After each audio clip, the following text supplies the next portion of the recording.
민주당이 현행 14명인 대법관 수를 26명으로 대폭 늘리는 내용의 사법개혁안을 잠시 뒤 발표합니다. 이른바 4심 제도로 불리는 재판소원 제도는 별도의 법안을 추진하기로 했습니다.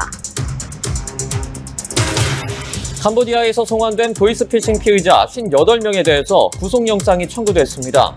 국내 대형 은행들의 캄보디아 현지법인 계좌에는 범행의 배후로 지목된 프린스그룹의 자금 중에 912억 원이 여전히 남아있는 것으로 알려졌습니다.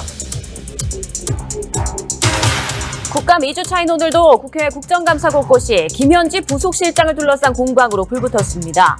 국민의힘은 김 실장의 국감 전 휴대전화 교체 사실을 거론하며 공세를 이어갔고 민주당은 스토킹 범죄 수준이라고 방어했습니다. 경찰이 캄보디아에서 송환된 64명 가운데 58명에 대해서 구속영장을 청구했습니다. 나머지 6명 가운데 1명은 이미 구속됐고 5명은 석방됐습니다. 국회가 오늘 각 상임위원회별로 13개 기관을 대상으로 국정감사를 이어갑니다.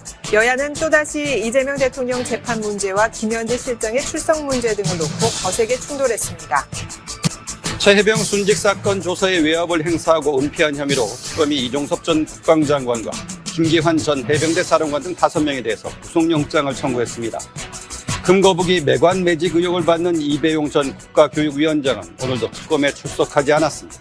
한미 관세 협상을 마치고 귀국한 김용범 정책실장이 쟁점 대부분에서 실질적인 진전이 있었다면서 이달 말 에이펙 정상회의를 계기로 타결될 가능성이 높아졌다고 밝혔습니다.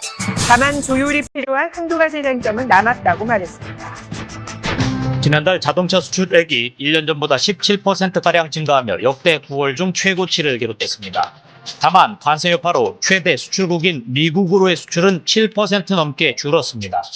관세 후속 협상 후 귀국한 김용범 대통령실 정책실장은 미국과 상당한 의견 일치를 받고 에이펙 기간 동안 협상 타결 가능성이 높아졌다고 전망했습니다. 캄보디아에서 송환된 한국인 64명 중 58명에 대해서 구속영장이 청구됐습니다.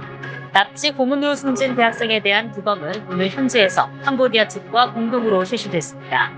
야구 경찰은 오늘 양자 회담을 열고 캄보디아 내 코리안 데스크 설치 등을 논의합니다. 오늘부터 서울 전역과 경기도 12곳에서 토지거래 허가제가 시행돼 이 지역에서 아파트를 사려면 지자체 장애 허가를 받아야 합니다. 2년 실거주 의무도 생겨 이른바 갭 투자가 불가능해집니다. 보유세와 관련해 구윤철 경제부총리는 인상 가능성을 시사했지만 민주당은 검토하지 않고 있다며 선을 그었습니다. 오늘 아침 서울을 비롯한 중부지방의 기온이 5도 안팎까지 떨어지는 등 전국이 올 가을 들어 가장 추운 날씨를 보였습니다.